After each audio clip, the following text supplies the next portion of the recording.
911, what are you reporting? With someone or something crawling around out here.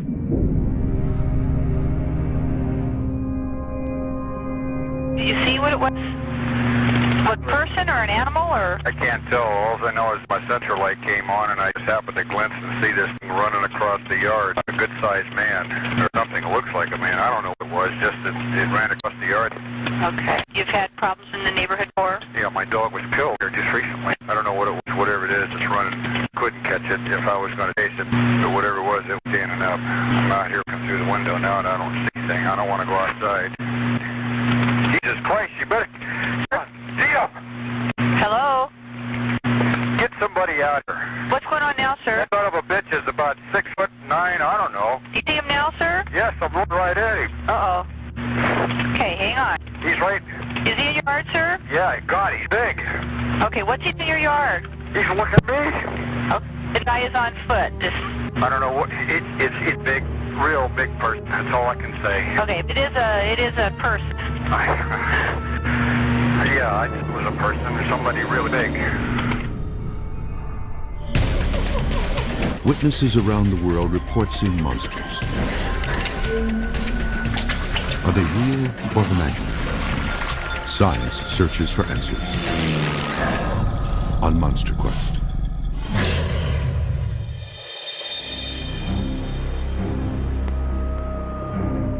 Bigfoot is one of the most widely recognized creatures in the world, yet the scientific community says it does not exist.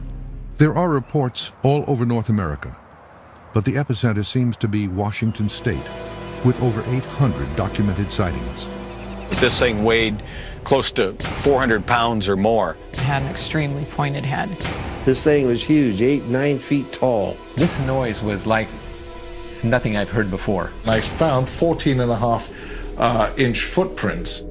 Eyewitnesses describe a human-like ape creature, up to 10 feet tall, broad-shouldered, hairy, and upright walking. But where is the evidence? This Monster Quest search will field 2 different expeditions into the Cascade Mountains of Washington State. One led by wildlife biologist Dr. Briggs Hall, using proven scientific research methods. Well, we thought of several ways that we might draw this animal in front of the camera. The second expedition is made up of all women. They have a more unorthodox plan to bring Bigfoot close enough for a photograph. I think that they respond to women differently than they respond to men. Monster Quest will also examine existing evidence and what may be the strangest Bigfoot print of all. The heel is much larger. And in addition, 2 analyses will look at the most controversial piece of Bigfoot evidence. Critics say the Patterson footage shot in 1967 is fake. First, experts analyze the footage to see if a man in a suit could possibly reproduce the creature's walk. Yeah, so if it's real, then it's a funny gait. Then a first. The Patterson footage has always been blurry, but now, using a digital microscope, we get the best look yet at the creature's face and make a startling discovery. The creature first made national news in 1958, when construction worker Jerry Crew found and cast footprints measuring 17.5 inches long near Bluff Creek, California, located 86 miles from Eureka. Locals nicknamed the creature Bigfoot, and the name stuck.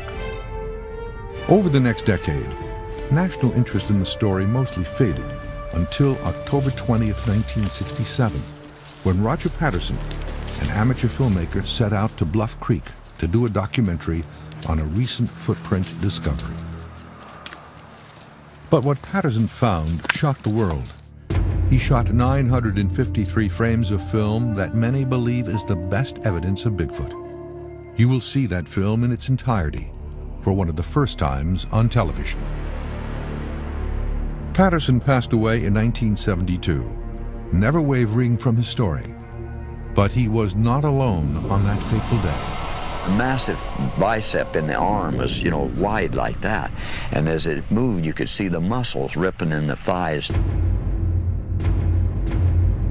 And the arms, even underneath that hair, you could see the difference in the in the movement. Bob Gimlin was with Roger Patterson that day, and for almost 40 years was able to stay out of the limelight and controversy. But in 2004, he did this interview recounting that day in 1967. The weather was great in October, so Roger said, let's ride back up in some of them areas. We rode up that way, up that creek bed away from our camp, which was probably a couple of miles. As we came around, there's a big downfall tree with a root system in the dirt, like a crow's nest, logs jammed together. As we came around that, then, of course, the horses just blew up, and this thing was standing right alongside the creek, on the opposite side of the creek that we were on. It was massive. In the commotion of trying to get the camera out of the saddlebags while his horse was jumping around. I was watching the creature, and it was walking away. Well, by the time we got the horses kind of settled down, and Roger ran across the creek, and Roger had the camera to his eye, and then he stumbled kind of and fell down on his knees, and then he got back up, and he ran over to a log that was a little ways away and stabilized himself on the log. And at that time, I rode across the creek on my horse and just sat over there. The creature makes a slight turn with its shoulders and kind of looks back. That's when I rode across the creek on the horse. That's when it made that gesture. So I was looking at it from the back.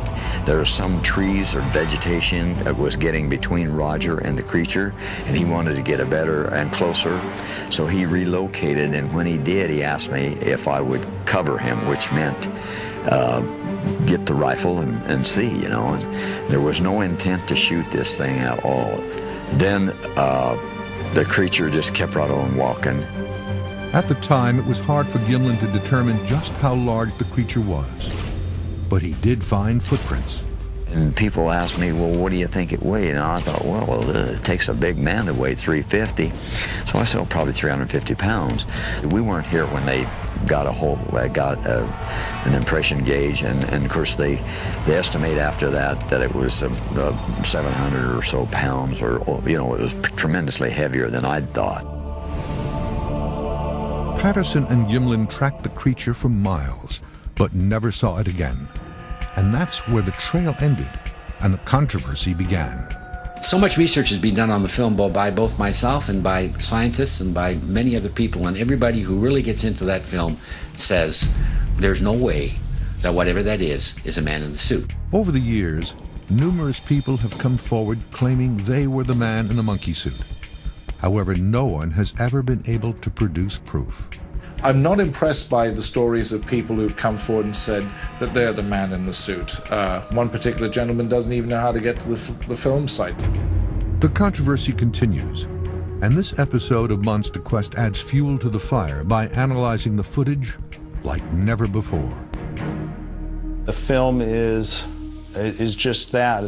The film subject is an image on celluloid. Owen Caddy is an expert in digital photography and has acquired the actual 16mm film shot by Roger Patterson. To my great surprise, there was additional detail that apparently had never been seen before. Caddy and fellow researcher Richard Knoll will use a high-resolution digital microscope to take a digital photo of each frame from the Patterson footage. If this image is really a man in a monkey suit, seams or fabric could become visible under microscopic examination. If it is a real animal, muscles or other biological identifiers may also appear. Another group of scientists is also looking at the Patterson footage. Is this gait a human gait? Is it a non-human gait? Is it similar to something that we know or not? Dr. Jürgen Konsak was an associate director of the Human Sensory Model Lab at the University of Minnesota, when in 2004 he conducted an experiment as simple as taking a walk. So what you do is, if you're down, you walk like this, and this is exactly what he's doing. This lab is devoted to motor control, to how people, humans, not only walk, but actually are able to move. One hot topic of internet conversation is the wobbly gait or walk of the Patterson subject. Skeptics say it is a man having difficulty walking in a heavy, bulky monkey suit. But proponents say a human is not physically able to walk like this. The results of this experiment have never been revealed until now. It seems to be, despite the size, a relatively smooth walk. And it doesn't seem to be like a lot of oscillations in terms of, the center of gravity moving up or down. Using an optic electronic camera system, Dr. Konzak plans to compare the gait of the figure in the film with that of a Swing your human. whole arm. Good. Now swing your whole leg. All right, there we go. Paleoanthropologist Esteban Sarmiento from the American Museum of Natural History in New York is joining Dr. Konzak in the experiment. Sarmiento has studied large wild apes in Africa. I am totally open-minded as to the question of Bigfoot existing in the Northwest. There has to be something to these reports. For the test, an athlete with good range and muscle control has been chosen. He will try to match the gait of the creature, while his every movement is recorded frame by frame. So what we have is these light bulbs that we've attached to some anatomical landmarks. They basically reflect infrared light that is sent out from LEDs next to the cameras. It's been reflected, and then the camera actually picks it up. The computer then reconstructs the points of light as a three-dimensional figure. Yeah, we see them all in all cameras, so that's good. His elbow, so this is fine, he has to... Just bring his Kinesiology is the study of human movement and is fundamental in developing treatments for problems in the musculoskeletal system. The question before Dr. Jürgen Konzak and Dr. Esteban Sarmiento is, can a human replicate the gait of the thing in the Patterson film? Is that okay now? Just let's check his legs and then I'll go up and bend his arms. Tiny bit? Yeah, try to straighten up your back just a tiny bit. That's it. What we're gonna do with this arm is we're gonna just pick up your shoulder just a little bit. Okay? Yeah. Does that look a little bit better? Yeah. 3, 2, 1. Okay, lights off. Recording. Move. He's like a big plasticine. He's like a big plasticine doll. Right there, he's up. He's got his. See that? Yeah, he's up off the. Right there, he's totally up. That's, you see, like right there. It's just like as high as he's ever going to come. Right. And now he's going to actually bring his leg through. The most telling problem is in the subject's knee movement. Yeah, that has to be back. There's one sequence of frames in there, I think we're pretty good, and where you clearly see that there is this lateral rotation at the knee, and where the foot is kind of like going outward, this which is called inversion. And that is something that it seems rather strange.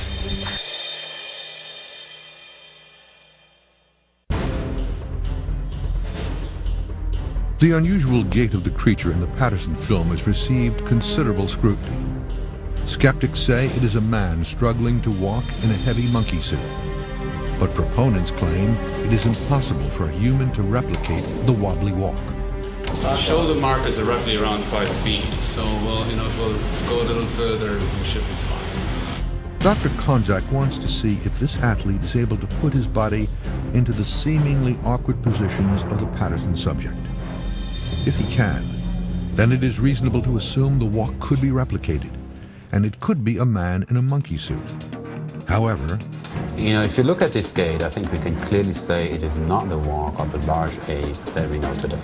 Said he doesn't walk like a human and he doesn't walk like an ape. The athlete couldn't do it. He could not walk like whatever or whoever was caught on film.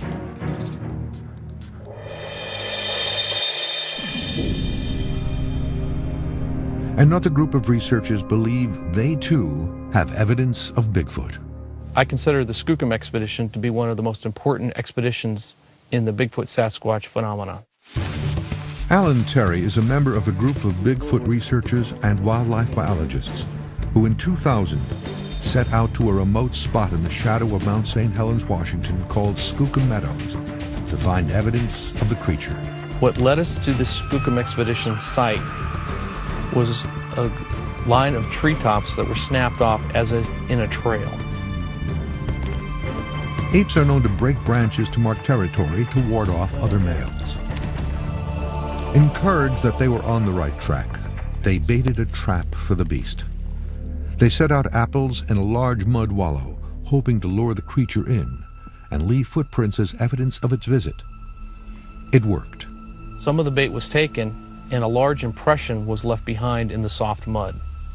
The impression looked like a large humanoid creature with very long flowing hair, and it was considerably heavy as it had left a very deep impression into the mud.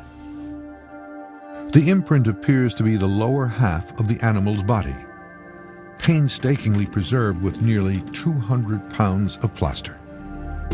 As the animal reached for the apples, the forearm, buttock, and lower legs sunk into the mud, and they found hair detail on all parts of the cast. But the most revealing detail was in a partial heel print. There were dermal ridges, the tiny lines that make unique fingerprints in all primates. In Bigfoot research, we consider the Skookum cast to be one of the most important finds, probably second only to the Patterson-Gimlin film. The Skookum cast was found in a valley called Skookum Meadows near Mount St. Helens, Washington, located 150 miles from Seattle in the Cascade Mountains, and 330 miles from where the Patterson footage was shot in Northern California. I've been Bigfooting for a couple years now.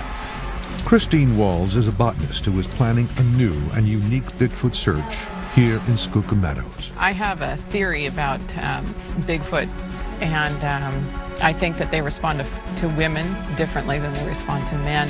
A woman has a more like a gentleness to her. Our voices are higher, more lyrical. Based on the success of primate researchers Jane Goodall and Diane Fossey, Wall's entire team will be female. In fact, a man in the forest is probably puts them on guard, makes them a little wary. And I think that a female in the forest piques their interest. Walls will be joined by Melissa Hovey, Tracy Herigstad, Monica Rawlings, and Kathy Strain.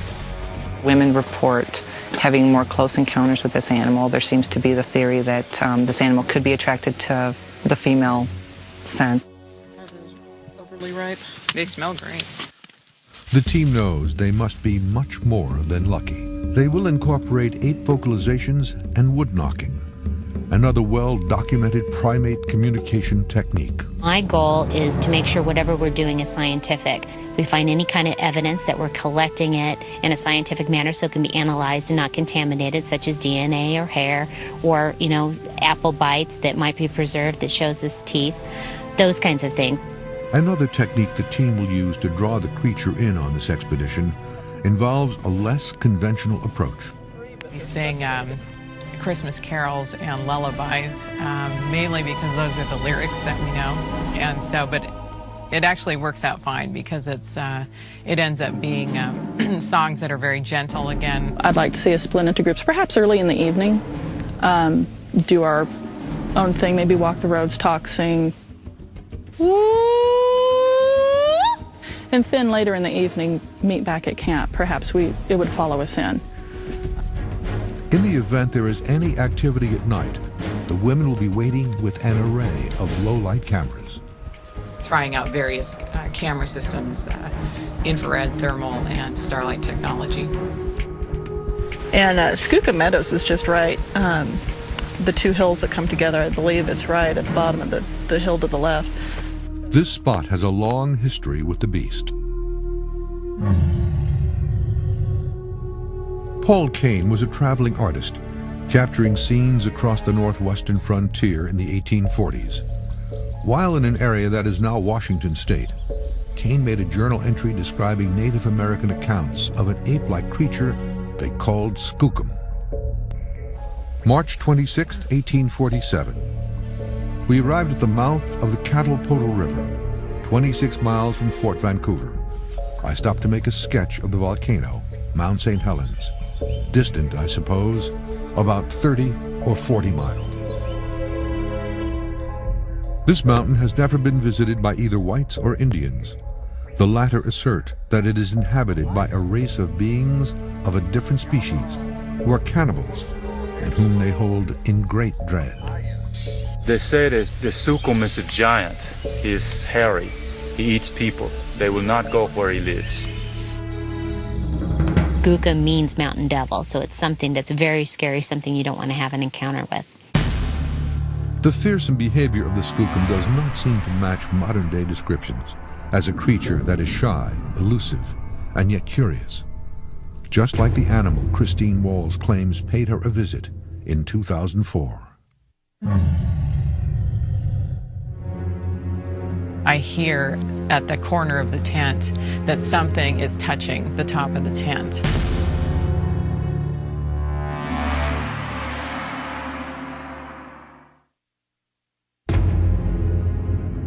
Christine Walls was camping in the Cascade Mountains when she had her first and only encounter with what she believes was a Bigfoot. It would like scrunch the tarps together, and I could hear it, and it was moving from side to side, and then it would step on it again, and then it would go away.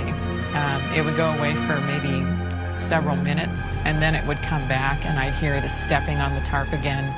I'd hear it scrunching the tarp again. It was really having a great time. Walls never felt threatened. It was more like a curious encounter.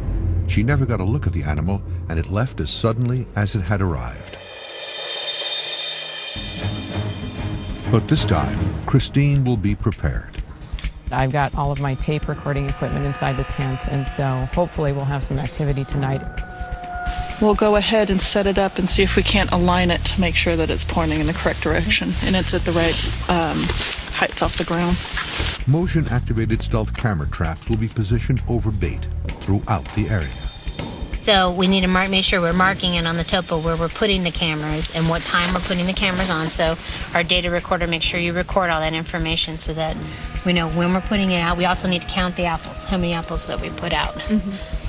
And whoever's handling the apples, we've got gloves so we're not contaminating, putting our own scent back on it.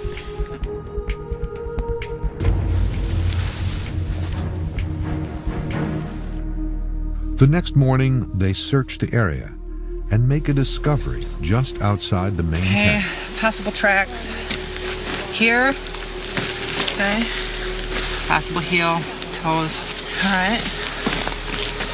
And here. Let's measure them. Let's measure them out. Okay. I'll do this. Length is approximately 15 and 3/4 inches. Length on this one, about 14. The prints appear old and weathered, but the outline is clearly visible. For you since I left my gloves on.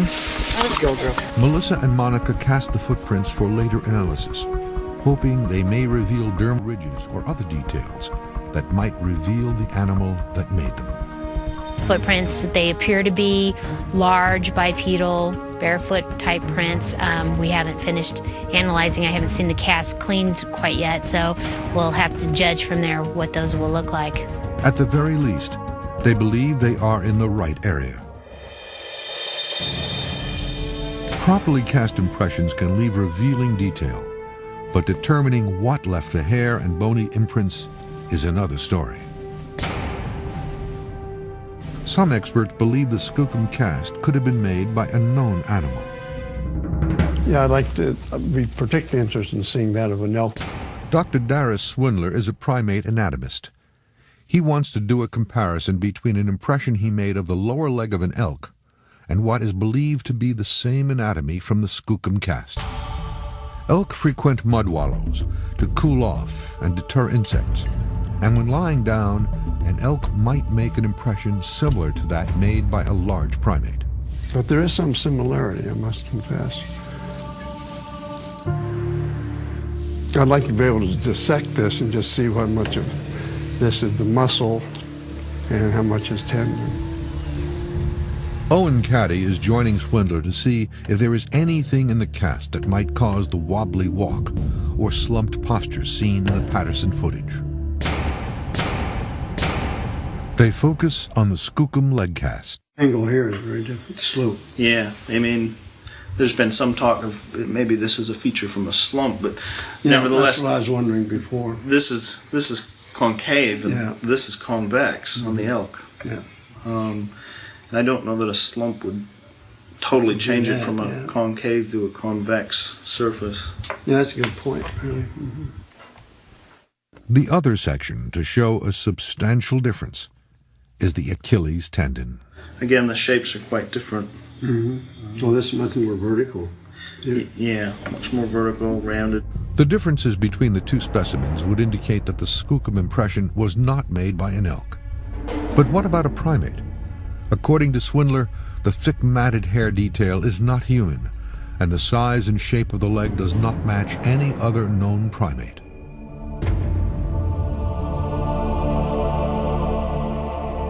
Skeptics of Bigfoot say that evidence like the Skookum cast and the Patterson footage would be more believable if it had been discovered and collected by wildlife biologists.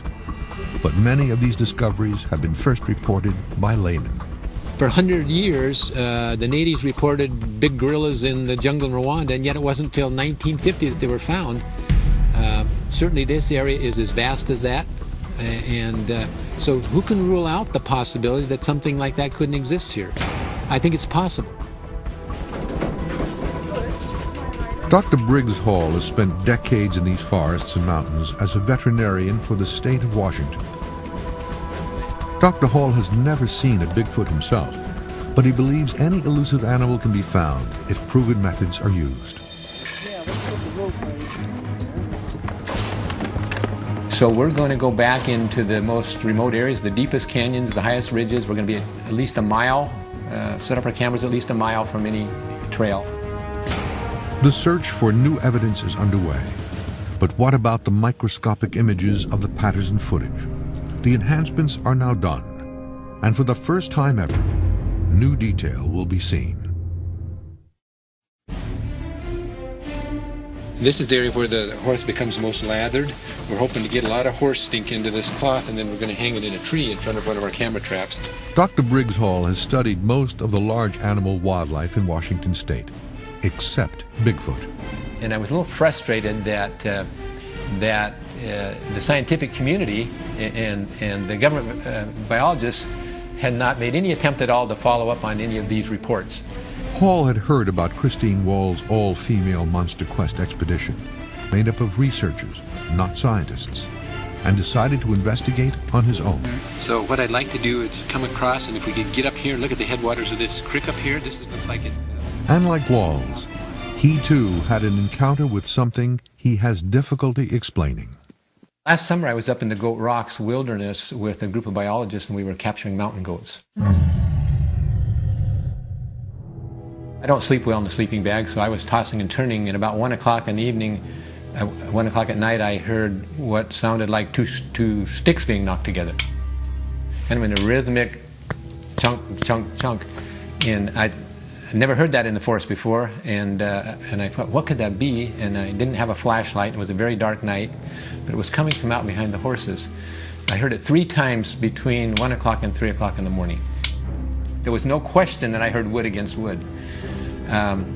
And there's elk up there, there's deer up there, there's bear up there, there's mountain goats, there's cougars, but it takes hands to knock sticks together.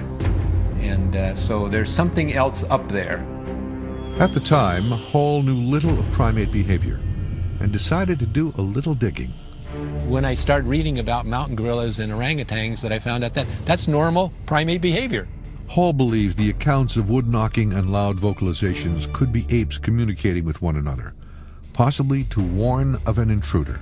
If there really is such a thing as a great ape living in our mountains, he lives in the most remote areas. He's obviously very shy and goes to great difficulty to avoid people. Hall's strategy is simple. Set up camera traps for an extended period of time and leave the area, a technique used by other wildlife researchers in search of elusive animals like tigers and jaguars. We'll be setting up camera traps using a stealth cam, And this is a camera which uses both infrared technology as well as detects motion. Okay? Now the idea is when an animal walks in front of the beam, it's going to snap a photo, and the photo is going to be a high-resolution photo with in color. So there should be no problem distinguishing between a bear or an elk or a Bigfoot. Okay, if our bait is right here, I don't know, it looks pretty good, don't you think so? Yeah, I think it's right on. Okay.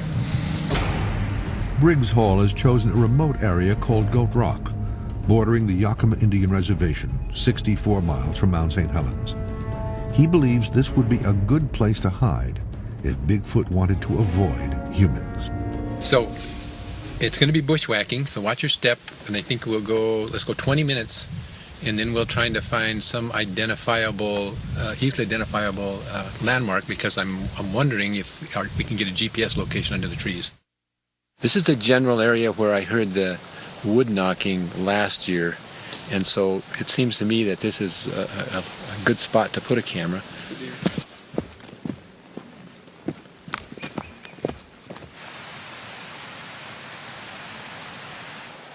If Sasquatch really wanted to find a place to go where he could avoid people, this would be the perfect habitat.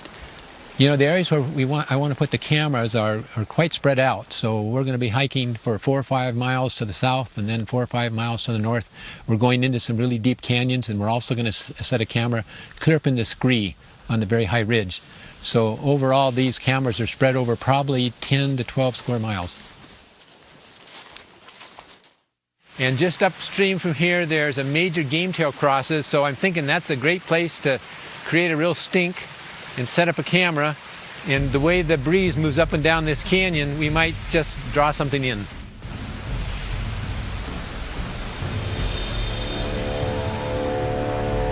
The batteries will allow the cameras to operate for approximately 30 days, at which time Dr. Hall will return to retrieve them before elk season begins. Look at the beam.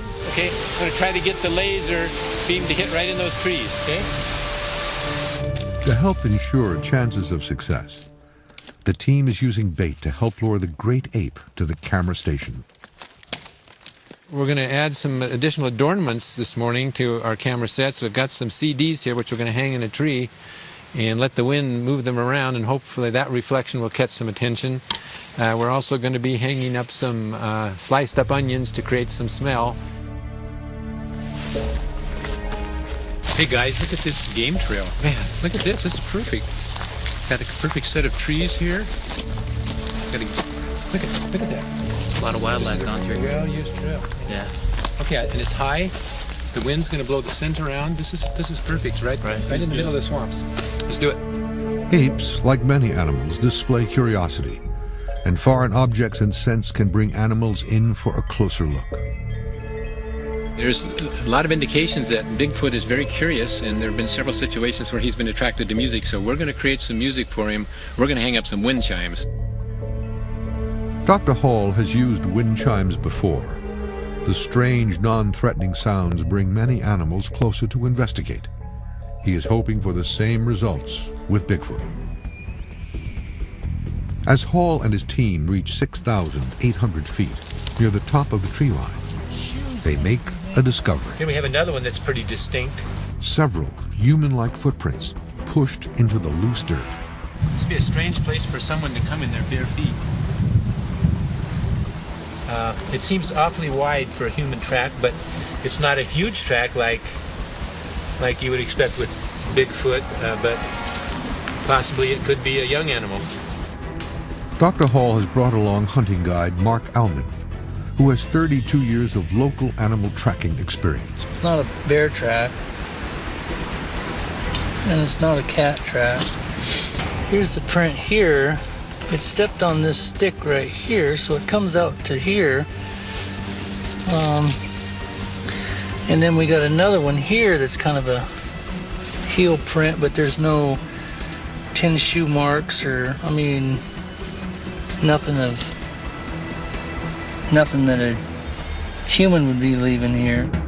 With measurements of 9 inches long and 4 inches wide, it is possible a human could have made them.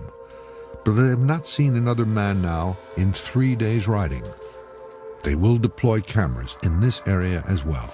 Okay, for our last camera set, we're spraying this tree with wintergreen pure essential oils. This is a very concentrated scent, which we're hoping will stay for a while. We set it up right along the game trail and right close to the creek. So, and we've also hung some CD discs up here to kind of spin around in the wind. So this is our last trap, and we'll see what happens. The cameras will have almost a month to do their work, at which time Hall will return to collect them and the photos they contain. Christine Wall's team has now been in the field for a total of 5 days.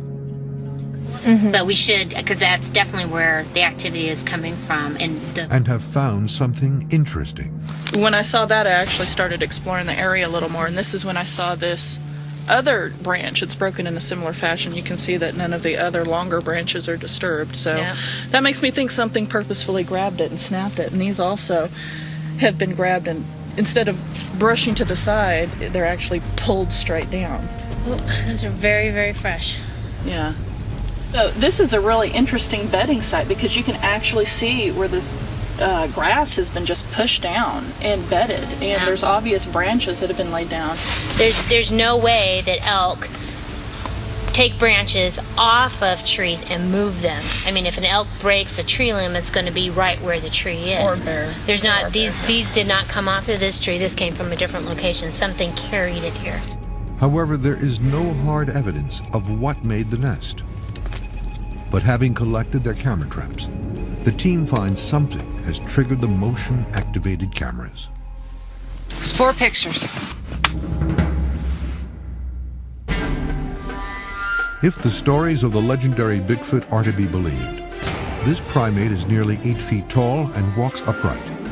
And most eyewitnesses say it looks like this creature captured on film in 1967. This man was there when the film was shot. This man believes he made a body cast of a Bigfoot. Whatever made the impression was indeed very, very heavy. And this experiment concluded the walk of the subject in the Patterson footage is outside the range of a human. Monster Quest followed 2 expeditions in Washington state as researchers and wildlife biologists made an effort to find evidence of Bigfoot. Dr. Briggs Hall put out baited camera traps in a remote area where humans do not venture. Time for the payoff. We're finally going to find out if we got pictures. Mark, it says we've got 48 photos on camera number 4. Well, you know, after a week of hard hiking and 30 days of the cameras being in place and a long, long day and part of a night on horseback, we're finally going to get a look at what's on these cameras. Dr. Hall's cameras collected over 90 images during the 30 days they were in commission. I would expect that we'll get some elk and we'll get some deer and maybe we'll get a bear or 2, maybe a coyote. And if we were incredibly lucky, possibly a Bigfoot.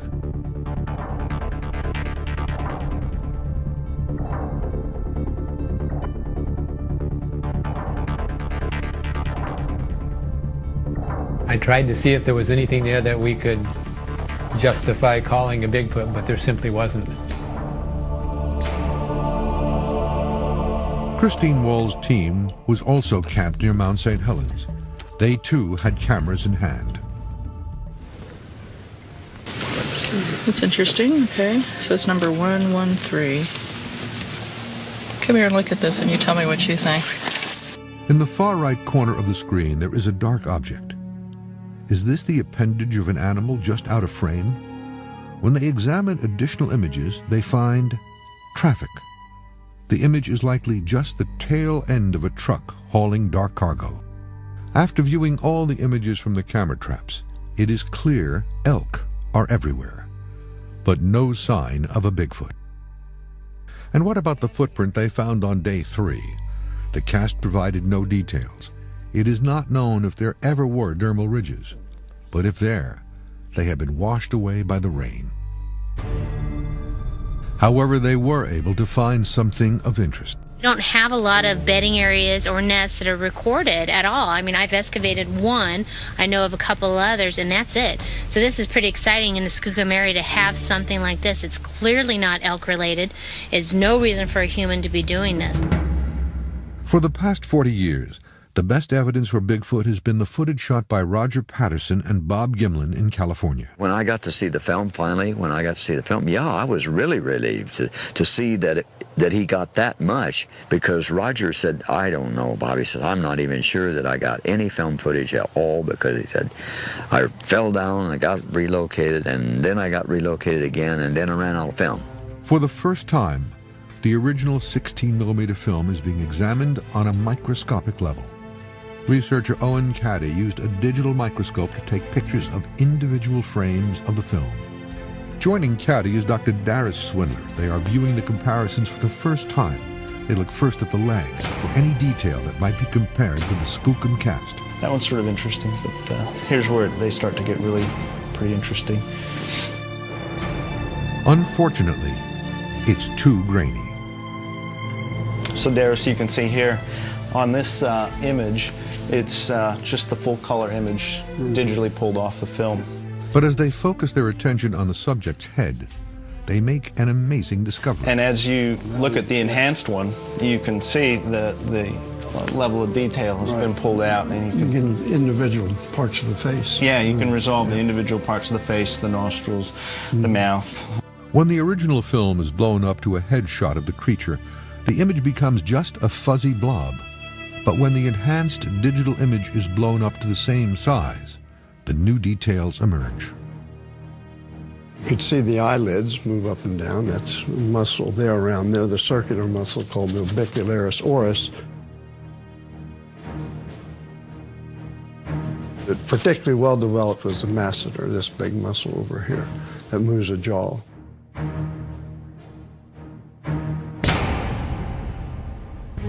And this is the most interesting sequence of the mouth opening and closing. What's interesting in that it shows the movement of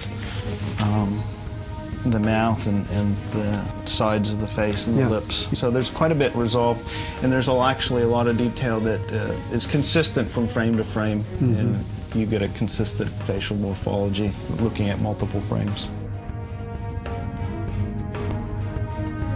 People have often thought of the film subject's mouth as being higher up than it actually is. And you see how that can happen too. Yeah, exactly. Yeah, here's a picture of Pan, a chimpanzee, and you think that the mouth is actually where this dark line is, but it's actually below that in the deep shadow. There's a similar analogy here. Yeah, that's a good one. Comparison. If it had been a mask on some animal, a human or something like that, it was a well-fabricated mask, I'll say that, which I sort of doubt now, more than I would have back in those days. I don't see anything that stands out and glaringly says fake, you know. The way the mouth can move and even makes facial expressions that are similar to those of chimpanzees, like the compressed lip display. You know, I don't know who would think of that.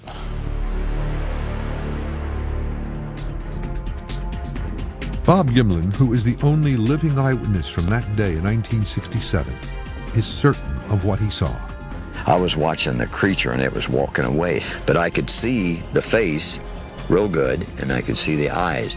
The digital view of the original Patterson footage did not reveal any telltale seams, zippers, or other evidence that would point to a man in a monkey suit, but rather seemed only to reinforce the eyewitness testimony.